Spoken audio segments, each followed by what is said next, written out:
Good evening. Welcome back in. The final week of the regular season. Krista is joining us once again. She's been hard at work with her notepad, breaking down all the playoff scenarios, and we'll start easy in this one with 12-6A last week, Midway. Did he just say easy? Theoretically, could be easy if Midway continues to roll. They're on a big win last week at Temple on the road. Now they come back home. They can close out the district championship with a win against Belton, which should be a pretty good game once again. Yeah, I think we'll have two Jimenez's. Yes, the Battle of Jimenez's at quarterback. So it's like Ruben and Nick. Someone's going to get confused, but just Jimenez is going to be there. Jimenez is going to win this game. Yes, Ruben did a good job last week stepping in for Connor, who was hurt. So, and Nick has continued to start to find his groove, as I like to call it. So he's done really well. Yeah, but yeah, it'll be nuts. That's a team in Midway that continually every week has gotten stronger. Yeah. Going along with Nick as they've continued to improve each week, and now look like they're gaining full strength as playoffs are right around the corner. Yeah. So pretty much Midway wins and district title is all theirs, so they don't have to share. Lose, they'll probably have to share, and there's math involved. But I don't. Did I do that math? I did, but we don't have Belton and Midway, so we can't really do that points cap yet. Right. Yes. But here's the situation.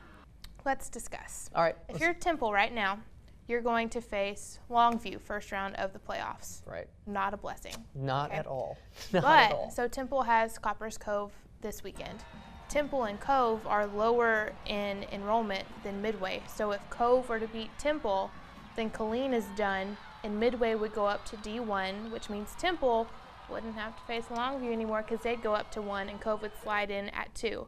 Do you tell your kids, hey, we're going to throw this game? Or I don't like that. I say just play, but what's your opinion on that? Yeah, that's I don't see Coach Stewart being like, hey guys, let's go out and let's lose this game. I don't think. JV kids, call your mom. Yeah, because I mean, going into that, if they have an opportunity to play a team like Longview, you have a team to beat, an opportunity to beat a team like Longview. And I guarantee you that's how Temple is looking at it, and I know that Cove would like for them to be looking at it a little bit differently. But Cove's like, if you wouldn't mind. Yeah, if it's not too much trouble for you. Forget how to football. Yeah, they've obviously looked so good this year. And again, Friday night could be a lot of fun because Cove might have something to say about it. They've played well at times this year in that offense. You never know. They Temple might not have to lay down. Cove may just come out and play well and can beat a team like Temple. So one of those things that we'll wait and find out to see. And I know that you've been hard at work preparing. I love the notebook.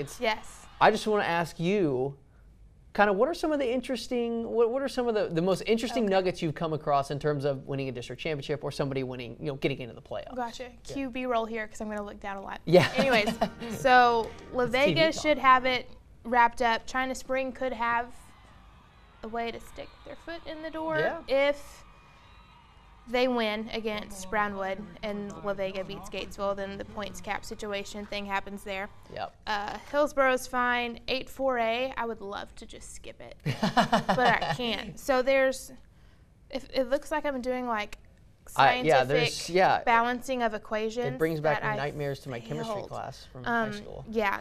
So there is a way where, if Fairfield loses to Salado, Connolly or Robinson, they play each other, so whoever loses. Madisonville isn't playing anyone, so the key here is that Fairfield loses and Salado wins. That's 4 teams tied at 3-3, and that's for second, third, and fourth. So Salado, who's next to last, has a prayer if they win. That's nuts. If Fairfield wins, like I think they should, then really it's Connolly and Robinson. Whoever wins that game will be third, and the other one fourth. West, Teague, all that fun stuff. If Grandview wins, which they should, because May Pearl has kind of not had much of any kind of prayer. Right. So if Grandview wins and West wins, West holds that tiebreaker. So West wins, or that head-to-head, whatever you call it. West would get the title. If Teague wins, or Tig, as those people say, then Grandview would have that title. So you have that. Whitney and Groesbeck, winner of that game, gets the final playoff spot. Let's see if there's anything else. It got easier from there after 8-4A. Sweet baby Jesus. Valley Mills could get in for the first time since 20. Right. Shoot, I just wrote it down. I forgot. Maybe 2011, 2014. It's been a while, for sure. Yeah. Yeah, it's been a bit.